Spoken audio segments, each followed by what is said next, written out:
IT에 관한 이야기를 가장 쉽게 전달해드리는 시간, 이인복의 IT 트렌드를 읽다 일상 IT입니다. 네, 안녕하세요. 일상 IT입니다. 즐거운 월요일 오전이 됐습니다.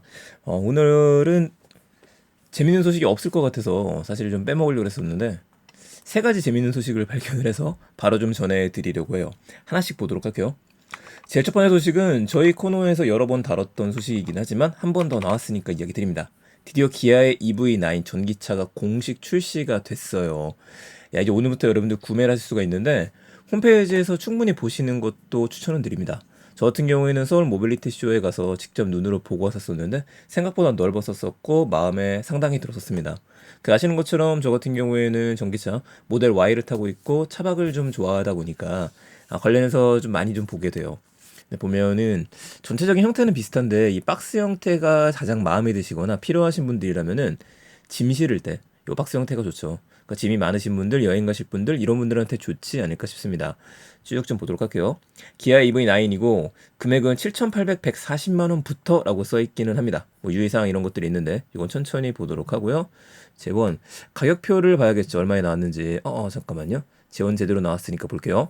자, 위로는 1755mm, 그리고 양쪽으로는 타이어를 다 적용했었을 때 1980 정도의 사이즈가 나오네요. 이게 이제 사륜구동이랑 이륜구동이 있어요. 그 사륜구동 같은 경우에 당연히 금액이 조금 더 비쌀 거고, 이륜구동으로 하시게 되면은 제일 저렴하게 뽑지 않을까 싶기는 합니다. 뭐 전비부터 시작해갖고 관련된 것들 쭉쭉 나와 있으니까 한번 보시도록 하고요. 전기차를 구매하실 때는 그 이왕이면 배터리를 큰 거 사시는 게 제일 낫기는 합니다. 아무래도 너무 작은 걸 사다 보면은 제 문제가 되기는 해요. 왜냐면 그 여행 갈 때 한 번 더 갈아타야 되니까, 한 번 더 충전해야 되니까 좀 귀찮긴 합니다.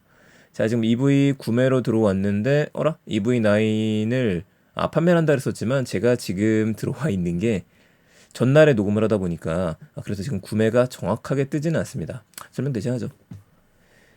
이번에 이제 eGMP 모델이다 보니까 당연히 전기를 바깥으로 빼서 쓸 수 있을 거로 보고 있고요. 제일 긴 배터리 용량을 사용하시게 되면은 구매하시게 되면은 한 번 충전으로 500km 정도 갈 수 있다라고 이야기를 합니다. 모델 Y 스탠다드 기준이 400m, 400km가 안 되죠. 380 정도? 이 정도가 되다 보니까 500이면 상당히 좋은 거죠. 자, 더 가도록 할게요. 기본 모델의 트림이 에어랑 어스 두 가지로 운영이 되는데 에어 기준으로 지금 이륜 구동 에어 기준으로 7,800만 원이라고 하는 걸 보니까 이게 제일 저렴하게 나오는 것 같습니다. 각 트림에서 이제 사륜 구동, 이륜 구동에 따라 금액이 달라진다. 그리고 기준으로 나왔던 거는 서울시 고객이 에어 트림, 에어 트림, 후륜 구동 이거를 구매할 경우에는 330만 원이랑 지방비 보조금 이게 다 있었을 때 6,920만 원에 구매할 수 있다라고 나와 있습니다. 6,920만 원이랑 생각해 보게 되면은 약간 1,000만 원이 안 되는 금액까지는 보조금이 나오는 거고 보조금 100%는 아니라고 보셔야 될 것 같아요. 근데 전기차 보조금은 해마다 줄어들고 있기 때문에 갑자기 늘어나거나 그러진 않습니다. 그래서 여러분들께서 이번에 구매를 해야겠는데? 라고 생각하셨던 분들이라고 한다면은 일단 찾아가 보신 다음에 직접 착석 한번 해보시고요. 좋은 것들 봐보시고 특히 이제 기아나 현대나 약간 아쉬운 것 중에 하나가 그 옵션을 어떤 거에 넣느냐에 따라 많이 달라지잖아요. 옵션 같은 경우에는 차량 금액에 들어가진 않습니다. 별도로 들어가는 거다 보니까 그거 충분히 경험하시고 나서 충분히 고민하신 다음에 구매하셨으면 좋겠습니다. 이제 길거리에서 많이 볼 수 있겠네요. 자, 두 번째 얘기도 자동차 얘기 갖고 왔어요. 메르세데스 벤츠 여기에 챗 GPT 기능이 추가가 됐다라고 합니다. 아직까지는 베타 성격이 있기는 한데 MBUX라 그래서 메르세데스에서 밀고 있는 시스템이 있습니다. 인포테인먼트 시스템이죠. 아마 2년 전에는 제가 기억하기에 헤이 메르세데스 이렇게 불러갖고 메르세데스의 인공지능을 호출을 해서 저기 있는 게 뭐야? 라고 물어봤을 때 대답해 줄 수 있는 이런 상호작용적인 것들을 많이 포함을 시켜놨었어요. 그런데 이젠 우선 베타로 시작이 되는 거죠. 운전자가 음성으로 헤이 메르세데스 지금 이름이 길어요. 헤이 메르세데스 베타 프로그램에 참가하고 싶어 라고 이야기를 하게 되면은 이제 무선으로 챗 GPT가 설치가 된다라고 이야기를 합니다. 테스트 기간은 3개월 정도라고 이야기를 하는데 이 3개월 동안에 운전자가 목적지에 대한 세부 정보를 요청을 하거나 오늘 저녁에 뭐 먹지? 라는 식을 물어볼 수 있고 궁금한 게 있을 때 질문하고 답도 들을 수 있다라고 하네요. 저는 이 기능은 상당히 좋을 것 같아요.